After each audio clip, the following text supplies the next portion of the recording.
Good evening and welcome to this week's final edition of Primetime News. Thank you for joining me. I'm Salima Shumwefeleni Masipa. Leading tonight's bulletin, Minister of Agriculture, Water and Land Reform, Kale Schledwein, took part in a significant event as he officiated the reopening of the farmers' meat market in Mariental Hartdorp region recently. The market had been compelled to close its doors 2 years ago due to the severe drought that had a widespread impact on the entire country. Diana Kauta brings us more.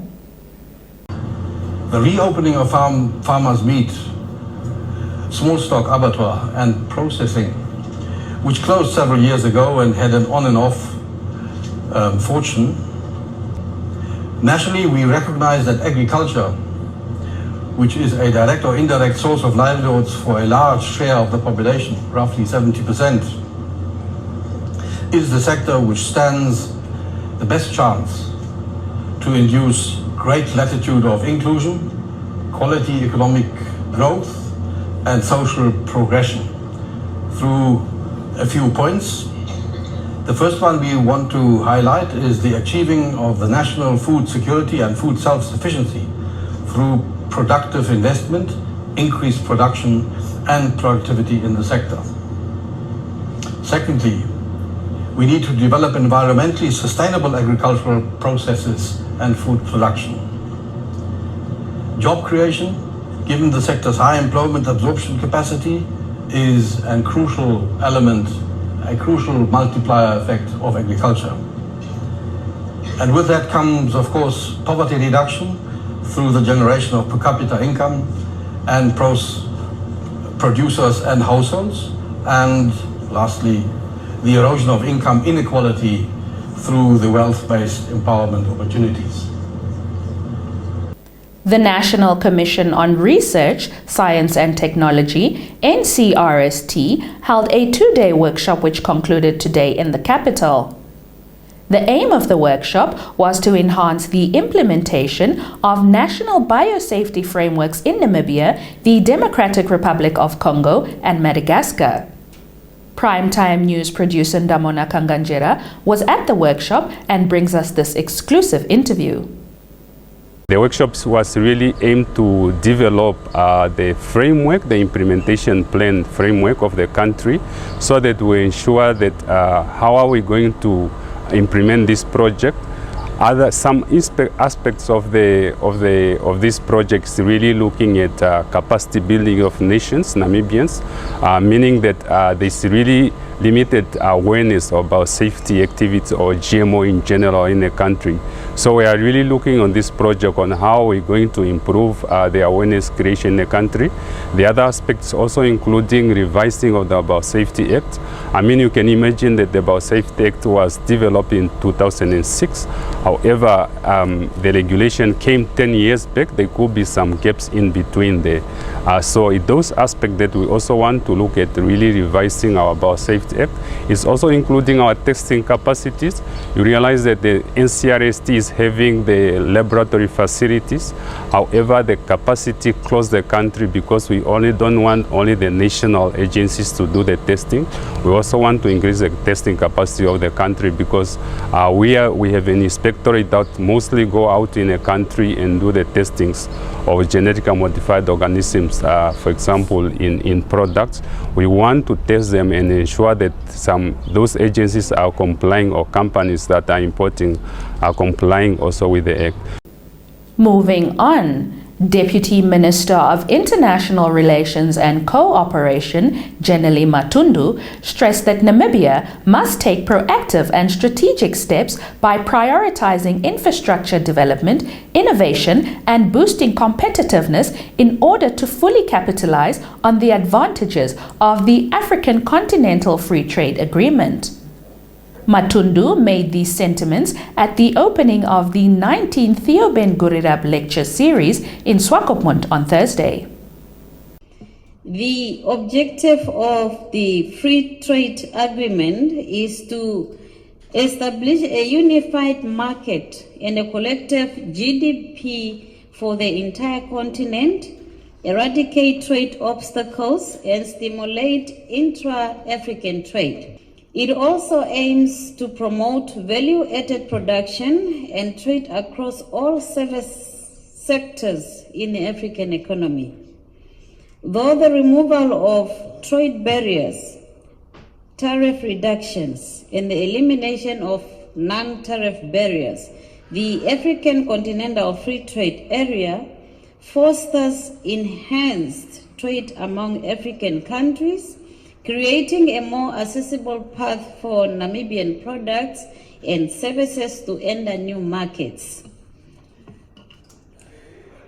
Director of Ceremonies, ladies and gentlemen, regarding the implementation of the agreement, member states are required to create a national and implementation plan for the establishment of the African Continental Free Trade Area, and this strategy serves as a comprehensive framework designed by each African Union member state to efficiently execute and take advantage of the opportunities offered by the African Continental Free Trade Area. Shifting focus to the SADC region. SADC and the United States government, through USAID, made a commitment to maintain their transformative collaboration that will enhance the standard of living for those living in Southern Africa. This 5-year Regional Development Objective Agreement aims to provide citizen-centered governance and enterprise-driven development through USAID partners to achieve sustained and inclusive growth, peace, and stability throughout the region. More context from this report. It is estimated that the United States Agency for International Development government will contribute over $223 million, approximately 3 billion pula or 4 billion rand in total, with an initial commitment of over $35 million.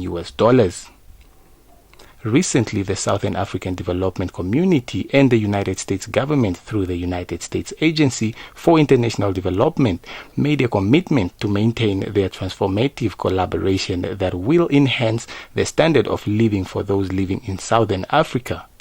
The agreement covers collaboration between SADC and the U.S. government, as well as pledge to cooperate with regional organizations, the commercial sector, other donors, and local non-governmental organizations. The Executive Secretary of SADC, Elias Magosi, expressed his deep gratitude to the U.S. government for its ongoing support and dedication to advancing the regional integration agenda of SADC in line with the goals outlined in the SADC Regional Indicative Strategic Development Plan 2022 to 2030 and the SADC Vision 2050. According to Elias Magosi, the agreement struck on Thursday presents a great chance to support the financing of regional programs, furthering the goal of promoting socio-economic development aimed at lowering poverty and enhancing the standard of living for our people. Reporting for Primetime News, Ishmael Mukuvonda. Stay tuned for the business segment.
Welcome to the Primetime Business segment, where we bring you the latest updates on all things business and economics.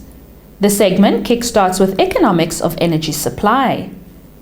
Inflation-wary consumers will have to tighten their belts even the more after the Central North Regional Electricity Distributor Senored on Thursday announced its electricity tariffs will increase by nearly 8% effective from 1st July this year.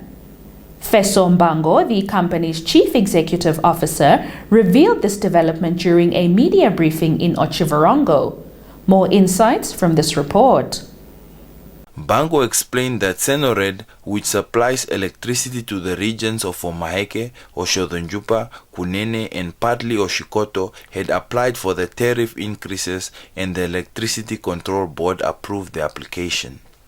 He stated that the need for tariff hikes was due to the fact that the National Bulk Electricity Supply Company, NamPower, also had an increase in its electricity supply in May of this year.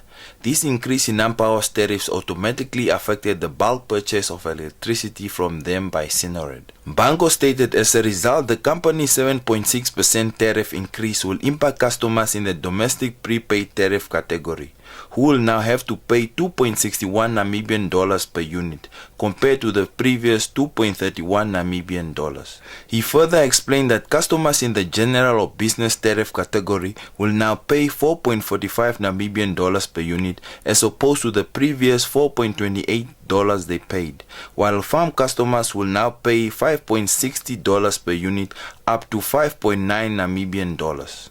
Mbango clarified that 100 Namibian dollars of electricity in the domestic category will now yield 35 units, down from the previous 40 units. For the business category, 100 Namibian dollars will yield 20 units, reduced from the 22 units, and for farmers, it will provide 17 units, down from the previous 19 units. Reporting for Primetime News, Chakonia Nehemia. The Ministry of Information and Communication Technology earlier today held a consultation regarding the Data Protection Bill in the Hardap region. The Data Protection Bill aims to regulate data protection in the nation and prevent the unauthorized use, acquisition, processing, conveyance, and storage of personally identifiable information about living persons. Let's listen in. What does the law aim to do? It aims to control how personal data or customer information of individuals may be used by organizations and governmental bodies, including the business community. It protects people and lays down rules about how data about people may be processed or used by such organizations.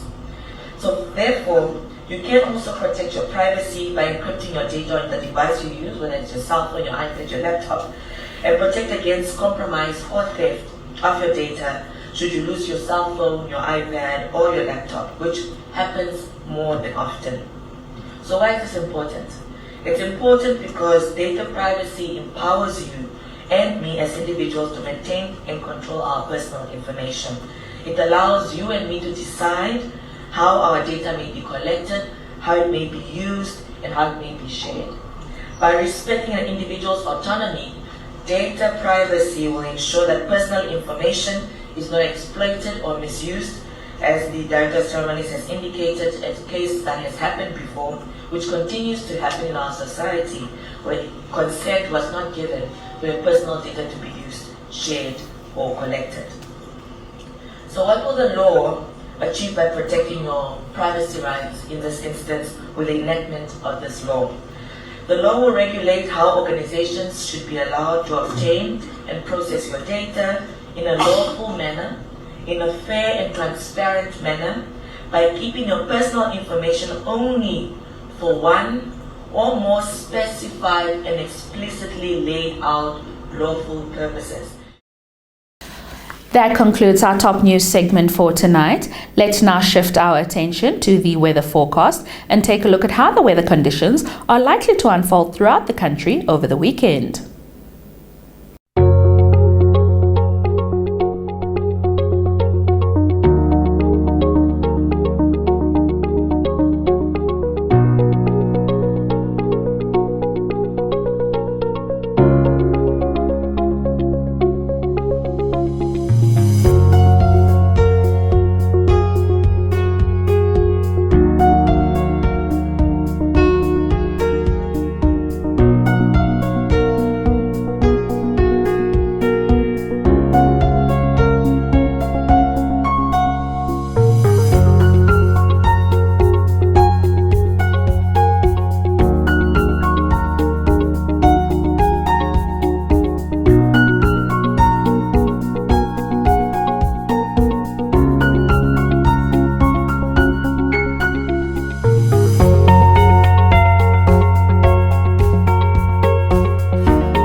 Welcome to Sport Planet, your ultimate destination for all things sports. We kickstart the segment with horse racing.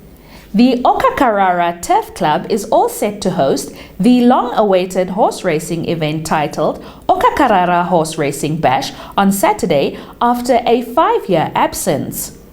The leading favourite, Starlile from Okahanja Racing Club and Visigoth from Aminus Racing Club are likely to battle for supremacy in the 12,000 Namibian dollar open import race.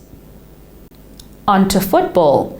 9 teams will compete for the Kunene Second Division's promotional playoff slots at the Etosha Poort Sports Field in Ocho on Saturday. Bola Nangombe, the league's vice chairperson, told Sport Planet in an interview on Thursday that Opuwa United, Hot Spring Football Club, Grootberg United FC, Supersports, Awe United, Bush Lovers Football Association and 6 Computer Stars are among the 9 teams vying for promotion to the KFL Second Division. Nangombe said all promotional games will be played using a round-robin format with 3 groups of 3 teams each. Stay tuned for the Sports Roundup.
On that note, we have reached the end of tonight's newscast. Thank you for joining us.